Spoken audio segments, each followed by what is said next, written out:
Les damos la bienvenida al podcast número 196 de Crónicas Gumba. El día de hoy yo seré su anfitrión, César Rivera. Me encuentran en redes como @Flagstad. Un saludo para todos. Y el encargado de presentarnos el juego es... Víctor Dalos, a mí me encuentran @Gumba Víctor. Buenos días, tardes, noches, según nos escuchen. Hoy voy a hablarles de Bayonetta 3, un juego de acción que salió en exclusiva para Nintendo Switch. Y los voy a dejar escuchando de la banda sonora original AI Fine, compuesta e interpretada por Ches Galea.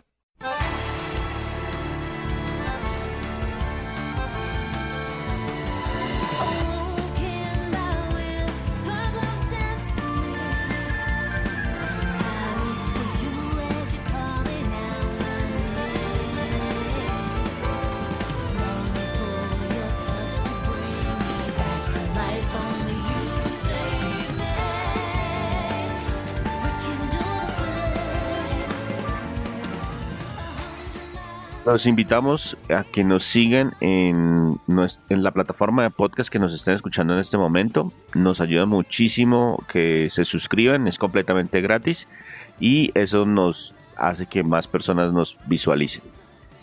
Víctor, Bayonetta 3, esto salió en el 2022, sé que es un exclusivo de Switch y no es el primer Bayonetta que mencionamos en este podcast. Entonces, cuénteme cuándo salió exactamente, quién lo produjo, quién lo desarrolló y de qué nos vamos a quedar hablando. Bueno, este juego lo anunciaron por primera vez en el 2017 en los Video Game Awards, pero pasaron más de 5 años, o pasaron 5 años antes de que se lanzara. Como dice César, salió a finales del 2022.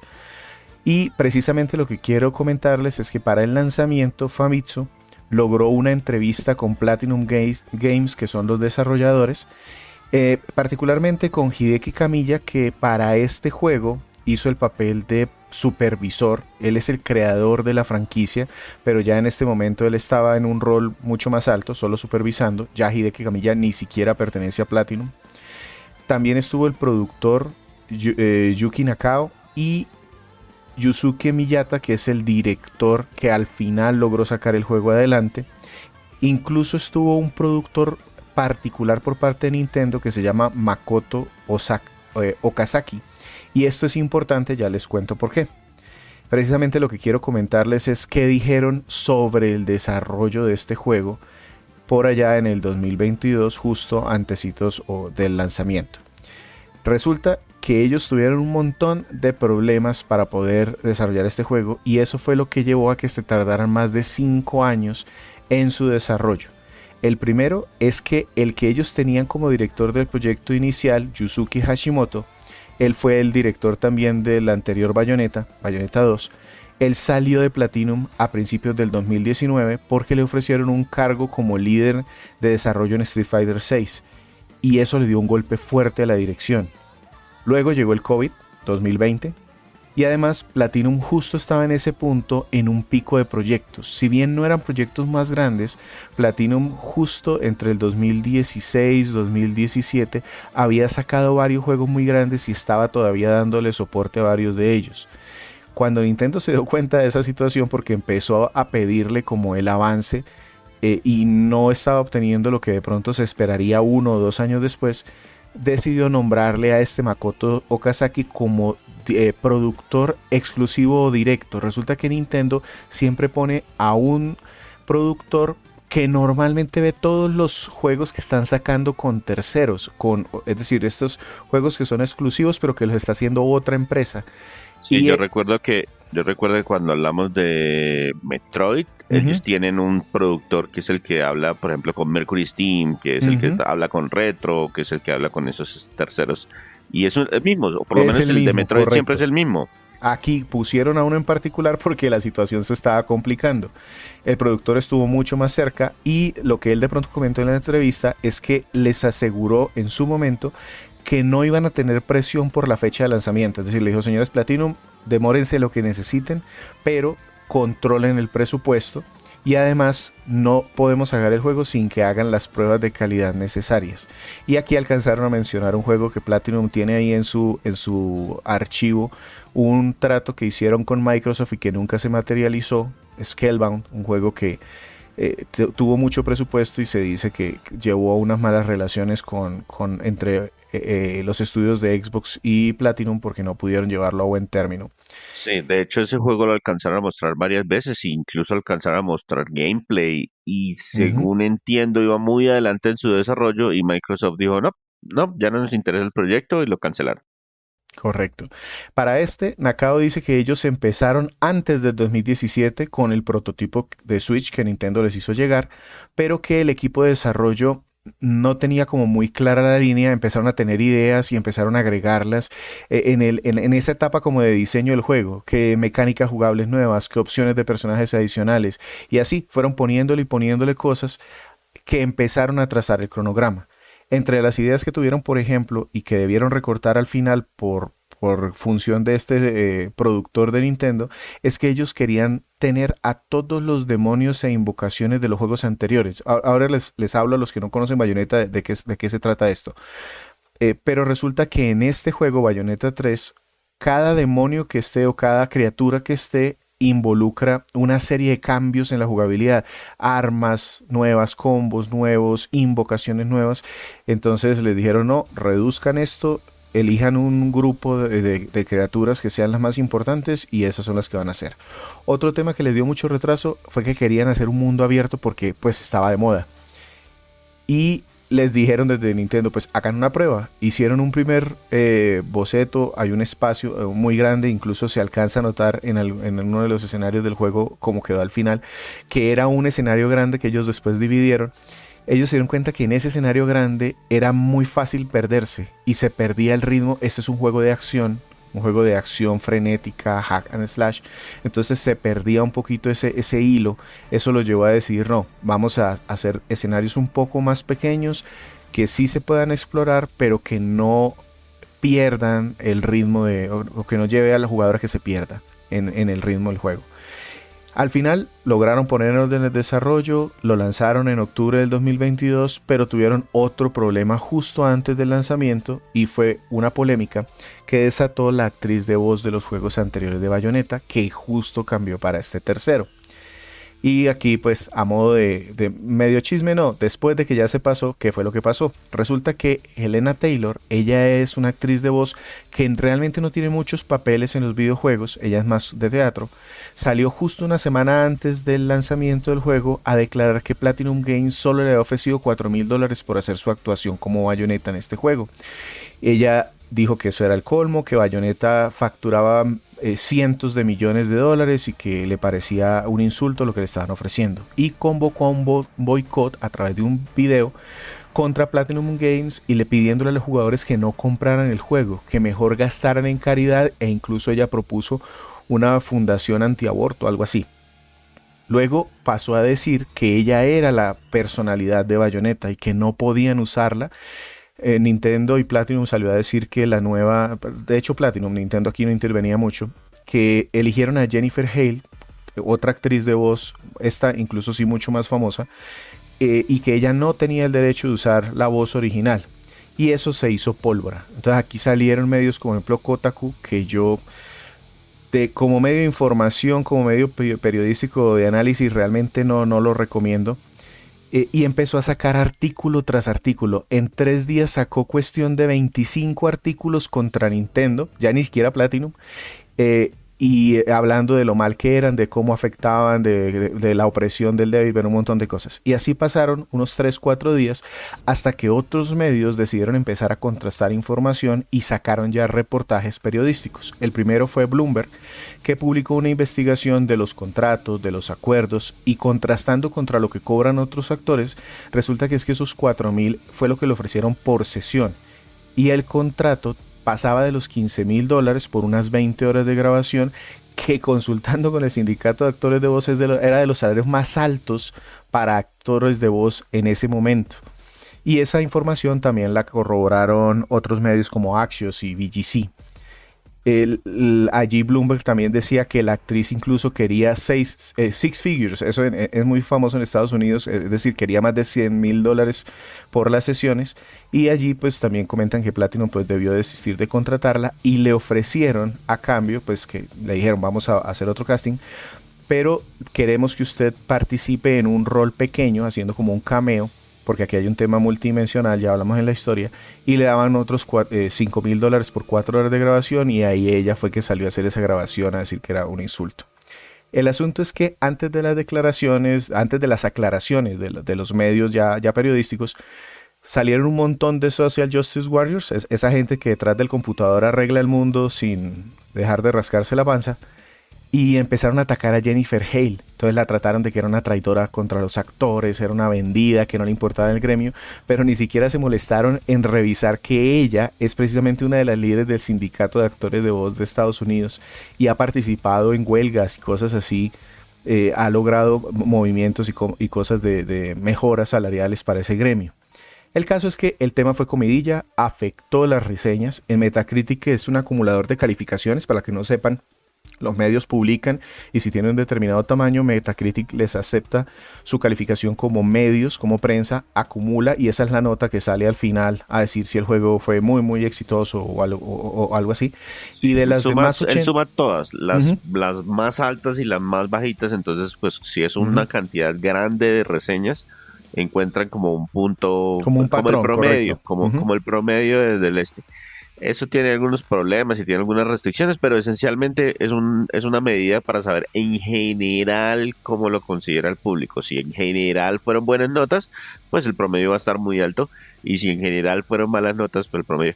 Pero hay casos muy chistosos de que hay notas muy muy altas y otras muy muy malas, y queda pues el promedio ahí en medio, y uno pues es muy muy bueno o muy muy malo. Pero este juego en particular tuvo en general reseñas positivas y algunas mixtas.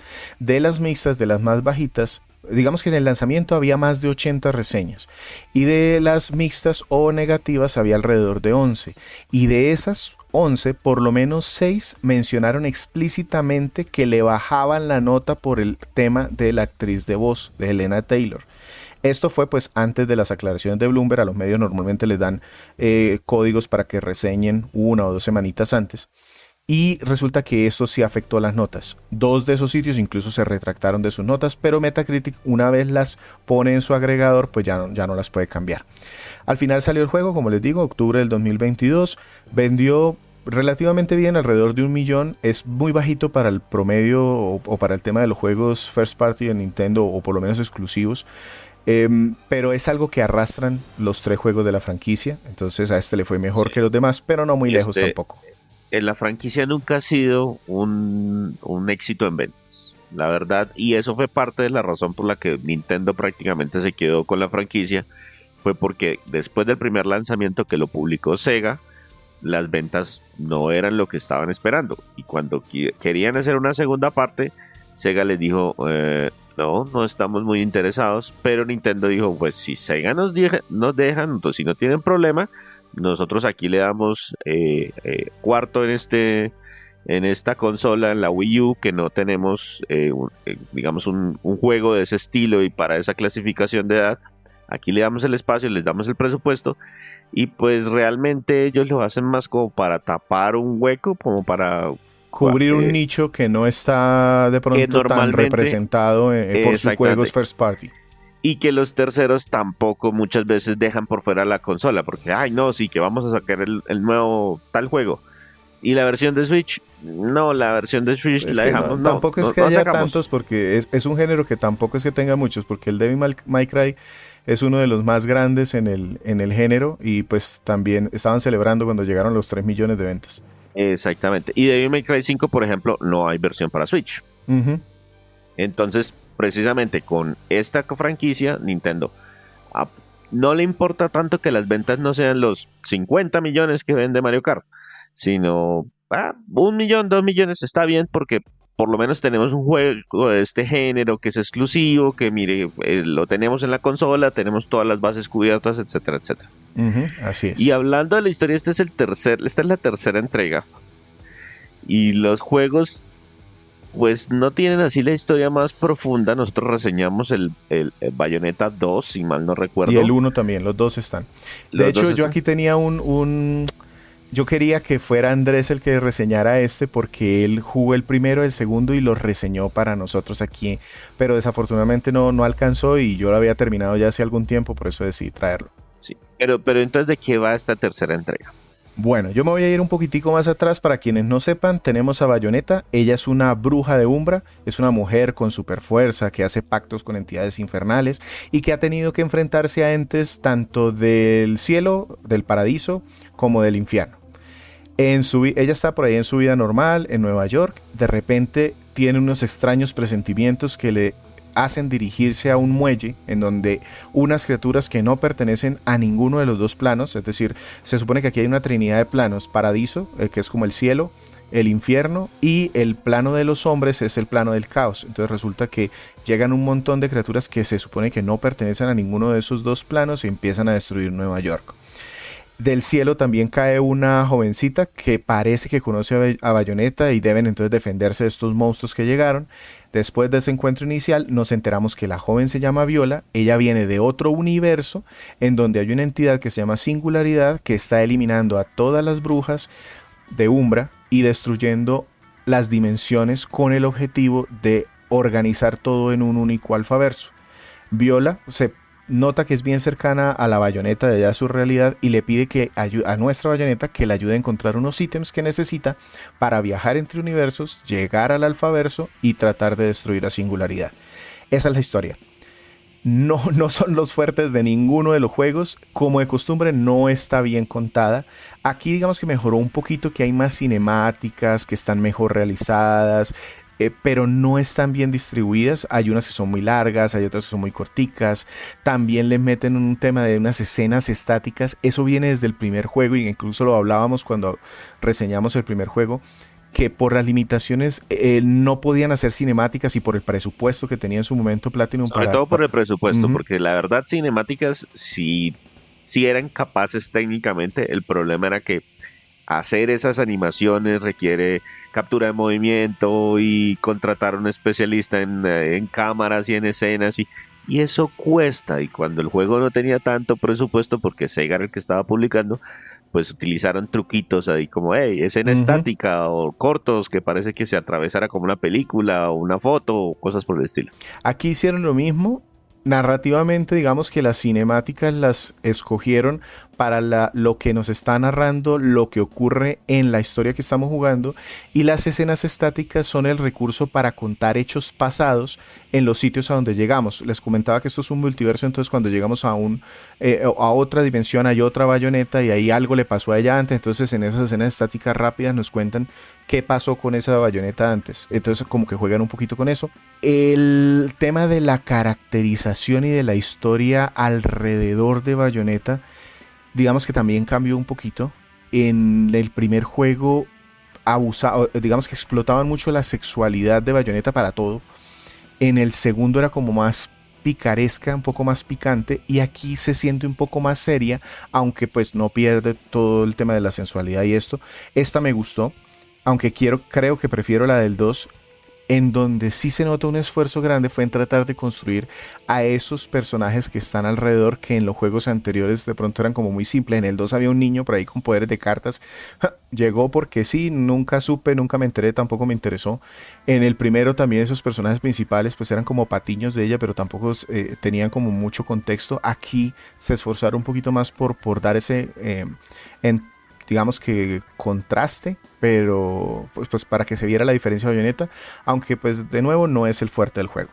Listo, Víctor. ¿Hay giros?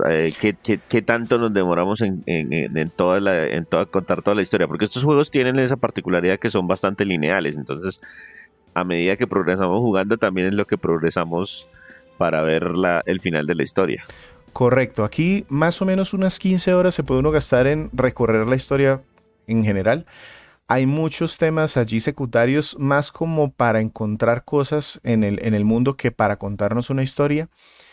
Hay giros interesantes, aunque hay unos que se ven venir, se supone los importantes pues se ven venir desde muy pronto en el juego. están como distribuidos en esas 15 horas. Por eso no tuve tanto problema, aunque como les decía, las cinemáticas hay unas que me parecieron más largas de lo que necesitaban ser y otras que fueron como muy corticas y desperdiciadas en el punto que estuvo. Entonces, por ese lado, cumple, pero apenas. Listo, Víctor. Entonces, ese es un tema que siempre ha destacado a la franquicia y es toda la cantidad de acción que sucede. Bayonetta lanza patadas, puñetazos, invoca demonios, utiliza pistolas en las manos, en los pies, mejor dicho, hace acrobacias, tiene un montón de cosas.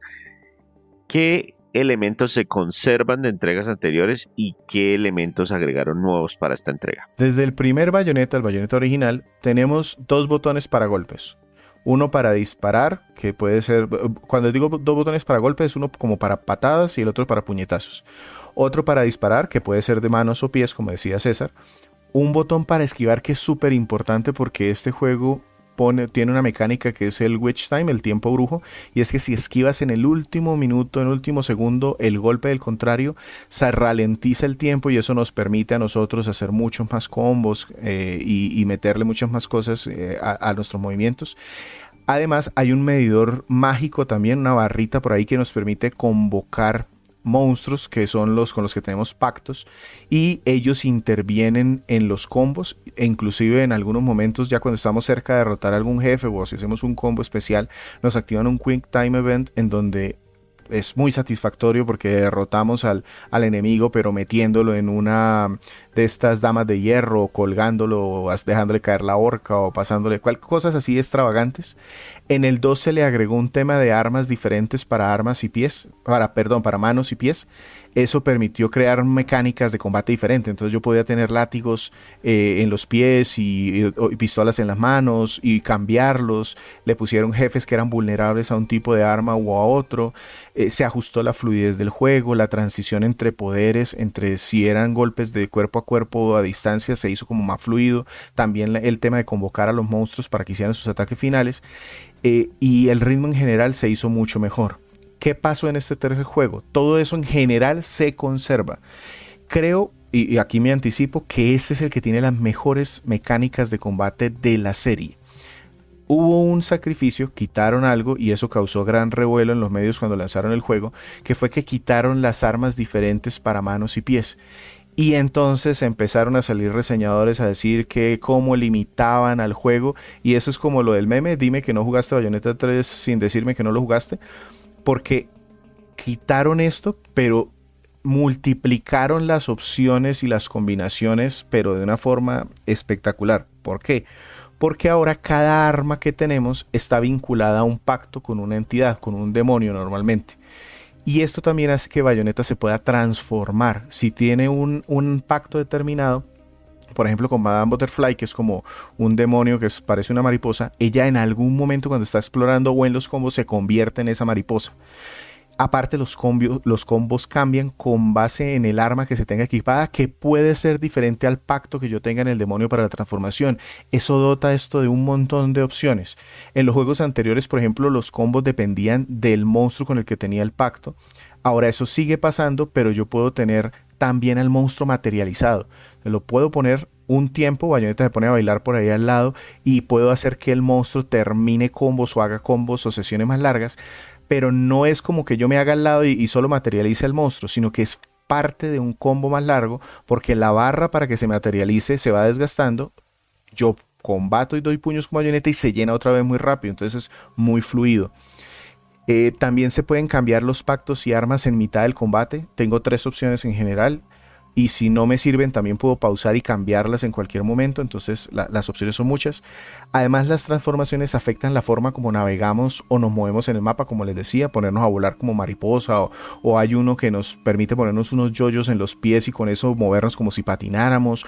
En alguna nos convertimos en un trencito. Yo tengo una duda ahí. Cuando usted dice no me sirve, ¿es que el juego me obliga a cambiar y hacer las modificaciones o es completamente voluntario? Es que si Es yo voluntario. quiero poner...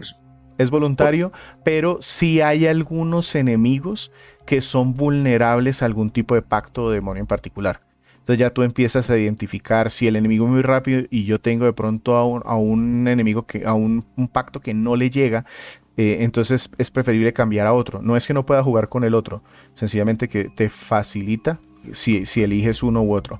Si hay unas zonas, aquí hay las otras bayonetas, no voy a profundizar mucho en eso, que hay como que te obligan en unas secciones corticas a que juegues con ellas y ellas tienen unas armas determinadas. Entonces sí hay unas secciones corticas en donde te obligan a jugar con las armas de ese. Pero cuando tengas a bayoneta normalmente puedes elegir las que vayas ganando. Yo recuerdo que habían retos y que estos juegos siempre lo califican a uno siempre pésimo, en todas las notas, porque uno no es capaz de hacer lo que el juego espera que uno se vuelva mágico con esos dedos. Aquí hay varias cosas. Resulta que este juego divide cada nivel, cada mundo, por decirlo de alguna manera, aquí le llaman capítulos, y esos capítulos están divididos en versículos. Los versículos son secciones largas del mapa que pueden tener exploración y combate. Entonces, aquí nos aparecen monstruos que son enemigos raros. Aquí en este juego son más como cibernéticos. Ya luego llegan demonios y ángeles como en los juegos anteriores. Hay muchos enemigos grandes. Ese también es un cambio importante. Convocar a los monstruos y dejarlos pelear ahí materializados tiene mucho que ver con que aquí los enemigos también son gigantes. Entonces como que es también para incentivarnos a que estemos con ellos ahí y combatiendo. Y si hay más cosas, sí, hay muchas cosas. Ese es otro de los puntos de este juego. Además de Bayonetta, hay otro personaje que se llama Viola. Es un personaje adicional. Ella pelea con una katana. Puede hacer, digamos que hacer esquives como Bayonetta, pero su mecánica principal es deflectar, hacer parries. Entonces, ella también tiene tiempo brujo porque ella es una bruja en entrenamiento. Pero en lugar de activarse esquivando el tiempo, el Witch Time, ella lo activa deflectando con la katana y eso cambia también la jugabilidad. Otra particularidad es que ella también tiene un pacto, pero con un solo bicho, con un solo demonio, que es Cheshire the Cat, el gato de Cheshire. Es un monstruo que puede atacar mientras Viola también ataca al tiempo. Entonces es diferente a Bayonetta en eso. Bayonetta se queda bailando por allí mientras el demonio esté materializado, ya no puede atacar. Aquí sí, podemos hacer combos en donde yo pongo el gato en un sitio y Viola se va por el otro a hacer sus combos. Entonces eso también me gustó bastante. Tiene sus propios capítulos con todos y sus versículos, entonces como que nos obligan a ir cambiando entre Bayonetta, luego Viola, luego vuelve Bayonetta. Y aparte hay otros tipos de niveles que son unos niveles en 2D que se juegan con Jan. Jan es otra bruja, amiga de la infancia de Bayonetta, pero estos son juegos como, como de ocultarse, como de sigilo, se juegan en 2D. También Jan tiene transformaciones. Ella en realidad es como buscando pistas entre una corporación y la singularidad. A estos le llaman side chapters, pero no son opcionales, en realidad te los meten de forma obligatoria entre los capítulos de la historia. Son como unos interludios, pero son igual parte de la historia. No es Correcto. que, hey, opción, váyase ahora por esta línea para ver qué estaba haciendo ella. No, igual hay que jugar eso sí o sí. Correcto. Los escenarios también son diferentes entre lo que se ha visto en los juegos anteriores. En el primer juego eran muy lineales, pasillos prácticamente. A mí no me parecían muy entretenidos de explorar, por ejemplo. En el segundo ya había espacios un poquito más amplios, explorables, con muy buenas recompensas. Además había niveles que cambiaban la jugabilidad, entonces a veces estábamos volando, cosas así. Bueno, eso también está en el primero, aunque aquí digamos que en el segundo lo variaron un poquito. En el 3 ya es mucho más amplio el escenario, son muy variados, ponen muchos eventos, entonces que si retos de contrarreloj, acertijos, combates especiales, todo eso sigue estando acá en mayor cantidad. Las situaciones son loquísimas, entonces en algún momento nos montamos en una araña gigante que va balanceándose entre rascacielos, o estamos en una balacera en un crucero que está navegando sobre un tsunami, o usamos un tren demonio con motosierras para rodear a un homúnculo gigante que es una de las criaturas malas, para que con las motosierras le haga daño, o estamos esquiando con un monstruo gigante que usa pedazos de edificios como si fueran tablas bajo sus cuatro patas. Me encantó eso, o sea, yo estaba esperando a ver ahora qué me van a mostrar, ahora qué va a pasar. Hay muchos coleccionables en los escenarios ya a la hora de explorar. Entonces que si gotas de sangre que recolectamos para mejorar el nivel de vida, o unas perlas para mejorar la barra esa de convocación. Hay discos para la música, de bloquear música o artes, monedas de los homúnculos o halos, que son como una moneda que podemos gastarnos en un bar que tiene un amigo de Bayonetta. Él tiene acceso a todos los niveles, se llama Rodan. De hecho, él es un demonio, pero en realidad más que demonio es un herrero muy orgulloso de su arte y quiere que Bayonetta pruebe todas sus armas porque dice que ella es la mejor guerrera del mundo. Entonces allí podemos comprar consumibles, temas de curación, ítems, bueno, un montón de cosas. Viola también pues puede entrar. Una cosa con lo que decía César del tema de las calificaciones, en el primer juego era supremamente difícil obtener calificaciones altas porque los ítems de curación nos quitaban, nos penalizaban si los utilizábamos. En el segundo eso lo corrigieron, lo mejoraron. En este tercero ya no nos castigan ese tema de utilizar los ítems y nos dan más puntos por otras cosas. Al principio yo solo obtuve trofeos de plata, ya cuando volví a rejugar y eso ya tenía más experiencia, pues pude empezar a obtener trofeos de mejores niveles. Eso al final es para mostrar tus récords o para que te den mejores recompensas y poder desbloquear todos esos coleccionables que te vende Rodán ahí en su tienda. Y ya, como les decía, se puede terminar en unas 15 horas, pero es supremamente rejugable porque aparte de la investigación, hay retos, se desbloquean niveles nuevos, hay arcades para jugar por ahí como retos opcionales, hay muchas cosas por hacer fácilmente. Te puedes gastar 30, 40 horas sin ningún problema en este juego haciendo cosas que para un juego de acción de este estilo es muchísimo. Lo único es que si en la historia solo te gustan las peleas o con Bayonetta, por ejemplo, ese tema de que por capítulos te vayan mezclando a Viola y a Jan puede que no sea del gusto de todas las personas. Yo tengo una pregunta acerca de la dificultad, porque a mí ya no me dan las manos para jugar todo tipo de juegos y los títulos de Platinum en particular siempre tienen un alto nivel de dificultad, o por lo menos los primeros de Bayonetta que yo recuerdo. ¿Qué tal está en esta?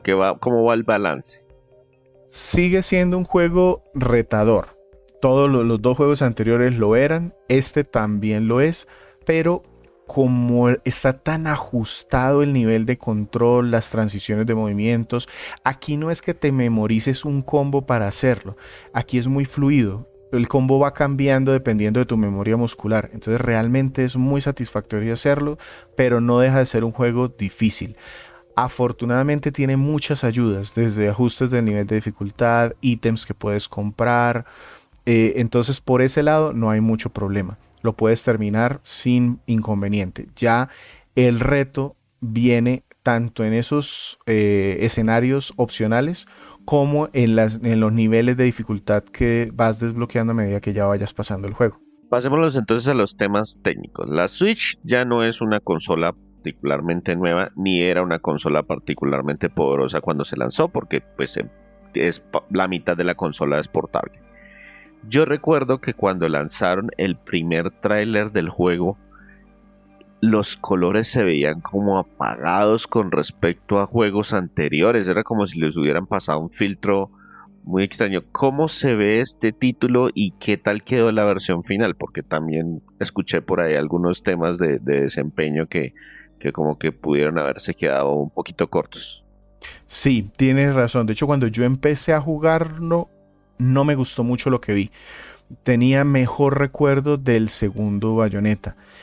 Y en realidad el 3 tiene mucho más detalle, pero las ambientaciones de la primera parte del juego son puras ruinas que no son nada llamativas. En el segundo juego al principio yo ya estaba jugando en sitios paradisiacos, en lugares muy interesantes, con muchos colores.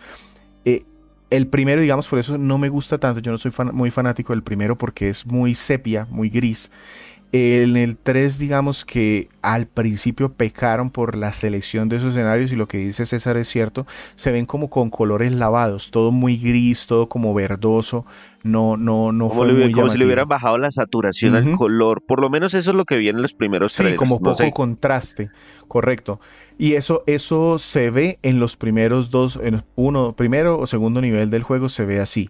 Ya con el tiempo eso va mejorando y el juego empieza a mostrar sus detalles.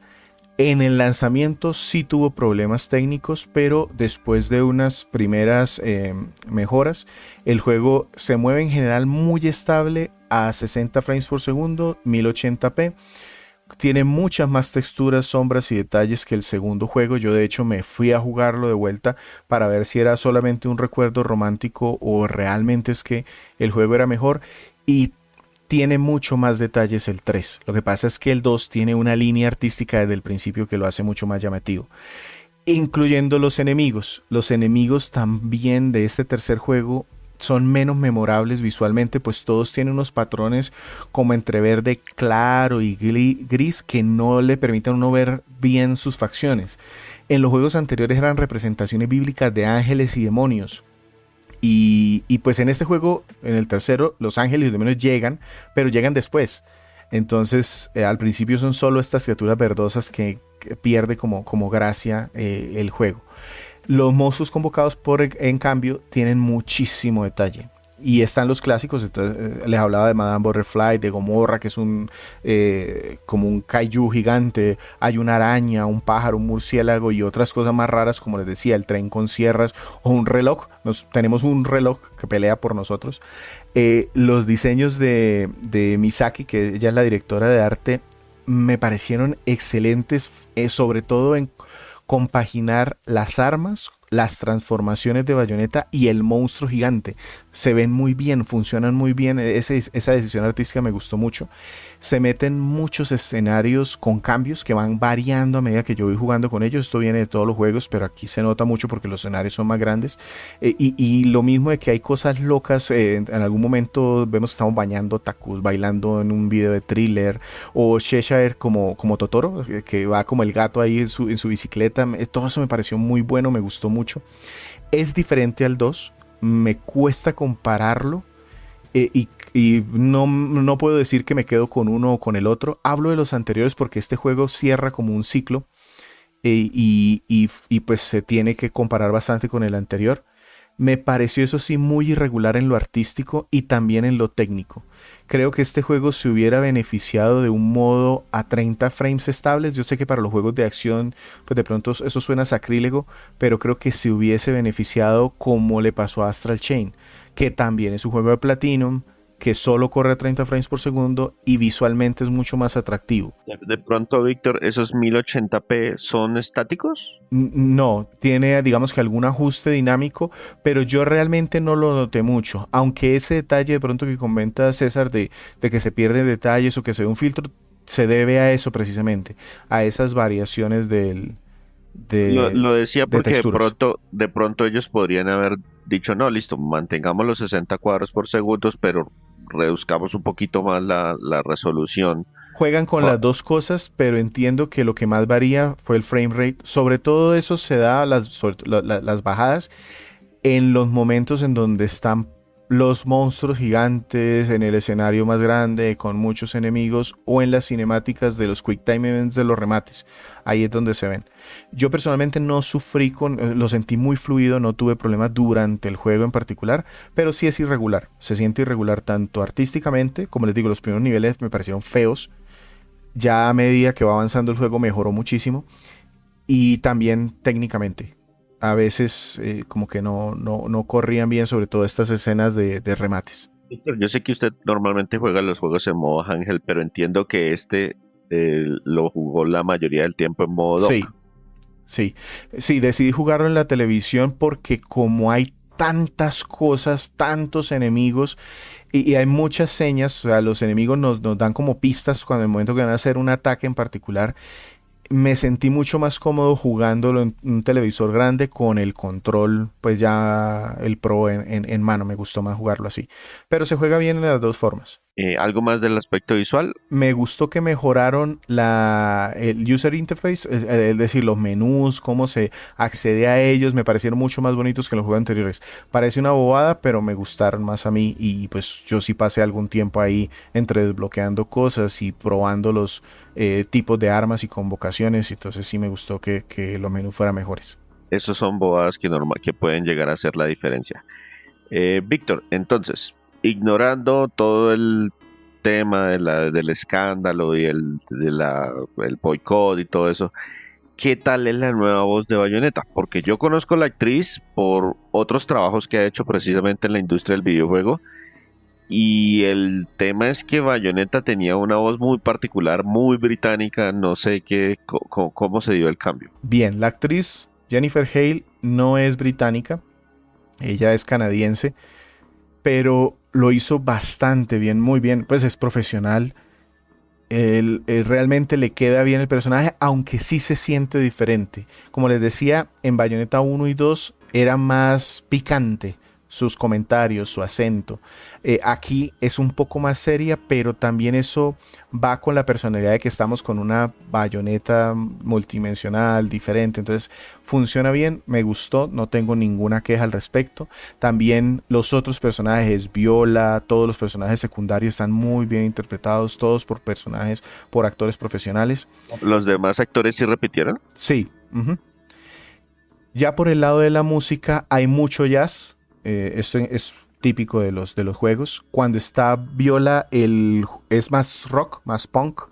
Cumple bien también. Este juego tiene una banda sonora enorme, más de 200 pistas. La variedad es impresionante. De hecho, me lo puse al nivel del Xenoblade Chronicles 3, que me gustó también mucho la banda sonora. Y lo obtengo también por allí porque tiene muy buenas canciones. Aunque el Bayonetta 2 tenía canciones clásicas que le da un toque, digamos que distintivo. Fly Me to the Moon, por ejemplo. Aquí, digamos que no sé si llegan al mismo nivel. A mí me gustó bastante, pero de pronto los anteriores juegos tenían canciones más representativas, como memorables. Aparte, pues también tiene remezclas de algunos temas de los juegos anteriores que funcionan bien. Listo, Víctor. Entonces, ¿qué nos vamos a quedar escuchando de esa banda sonora antes de ir al cierre? De Hiroshi Yamaguchi, Less Than Boys, la tercera versión que aquí le llaman Third Climax.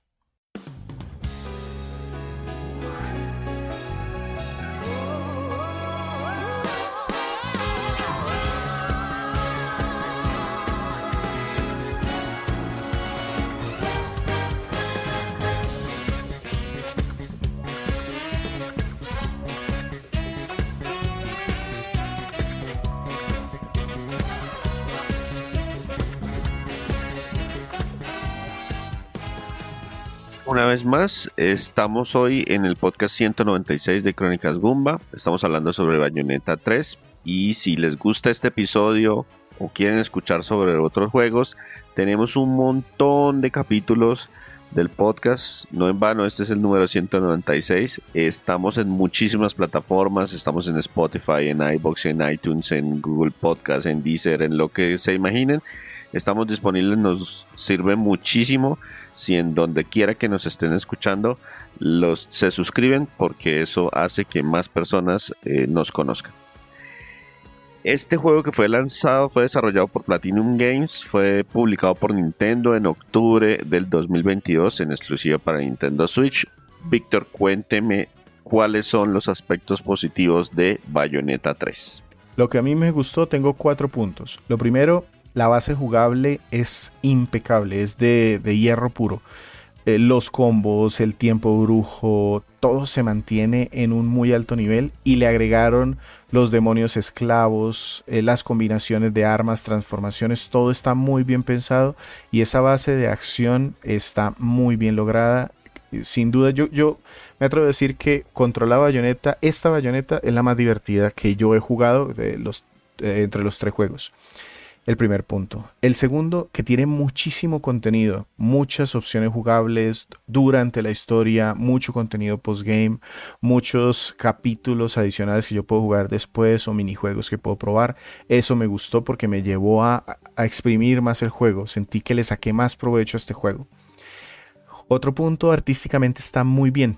Me parece que tiene una muy buena identidad. Esta es Bayonetta. Es decir, que la voz sea diferente, el traje es diferente, de pronto no lo mencioné, ha venido cambiando el atuendo de Bayonetta a lo largo de los juegos. El corte de pelo creo que también es diferente. Correcto. Entonces aquí cambia, pero esta es Bayonetta. Está llena de homenajes a toda la serie, en los personajes, en la historia, en los ataques, en el escenario. Hay muchos homenajes a toda la serie. Eso me gustó también bastante, que artísticamente está bien. Y por último, que se nota que fue un juego ambicioso. Ya está el tema de si escogieron o le apuntaron a la escala que debían hacer con la consola que tenían, con el tiempo o lo que fuera. Pero se nota que fue un juego hecho con ambición, con ganas de hacer algo diferente. Mucha gente, digamos que se decepcionó porque quería un Bayonetta 2.5. Y a mí me gustó que no hubieran hecho eso. Me gustó que hubiesen tomado ese riesgo de hacer algo diferente.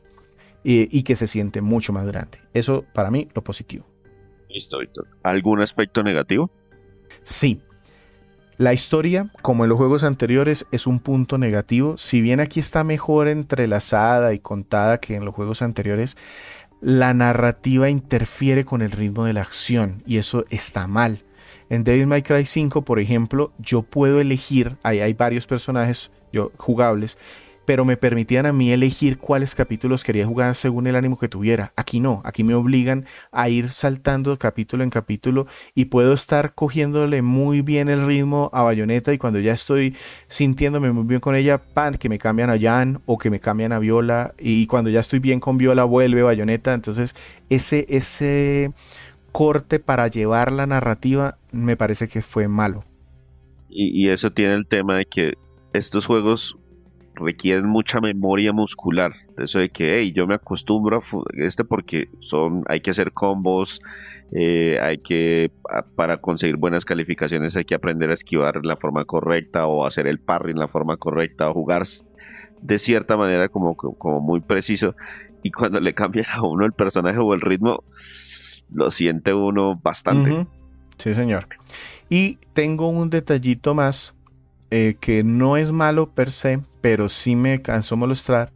Hay algunas fases de combates, algunos versículos que son combates de monstruos gigantes y me parecieron lentos.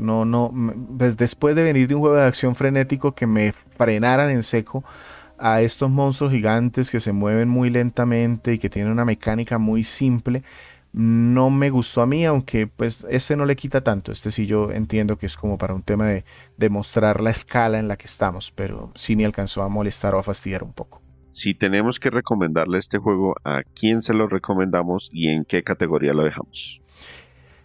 Los fanáticos de Bayonetta no tengo ni qué decirles porque ya lo consiguieron. En general, para los que les gusten los juegos de acción, es un juego... millón y medio de fanáticos de Bayonetta, ahí están. Ya sabemos que lo compraron. Exacto. Entonces, el resto de fanáticos de los juegos de acción, en general, yo creo que, y en general, para el público que hay en la Nintendo Switch, creo que es un juego comprable, sin duda. No lo puedo poner al nivel de Bayonetta 2, que lo pusimos en su momento como un indispensable. Creo que el 1 también lo dejamos como comprable. Porque el Bayonetta 2 fue como ese pico jugable que también a su vez exprimía la consola a todo lo que daba. Este juego, por sus decisiones artísticas, se siente como que la Switch es un lastre, pero justo un mes después salieron otros juegos que la explotaron mucho más. Entonces realmente ahí es un tema de la decisión del desarrollador que de pronto no eligió lo mejor con las herramientas que tenía. Pronto puliendo más el motor o sacándole más jugo, o sea, reduciendo, haciendo pequeños sacrificios aquí y allá pudieron haber obtenido un producto más redondo. Este creo que tiene, si bien es un juego más grande, es más ambicioso, es muy divertido, tiene muchas aristas que las fui mencionando. El tema técnico, el tema de la narrativa, algo artístico, ese tipo de cosas, el flujo de la acción. Son como aristas pequeñitas que hacen que al final el producto no sea tan redondo, no sea tan pulido. Y no llega al nivel que tuvo en su momento Bayonetta 2, que sí se nota que exprimió Wii U en su momento y que llevó el género a un punto muy pulido, a lo más alto en su momento. Listo, Víctor. Entonces, con esto nos despedimos. El día de hoy, pues yo fui su anfitrión, César Rivera. Me encuentran en redes como @Flagstad. Un saludo para todos y agradeciéndole a Víctor por traernos Bayonetta 3. Víctor, ¿dónde lo encontramos? Me encuentran en @GumbaVictor. Me despido deseándoles y agradeciéndoles. Muchas gracias por escucharnos el día que haya sido hoy.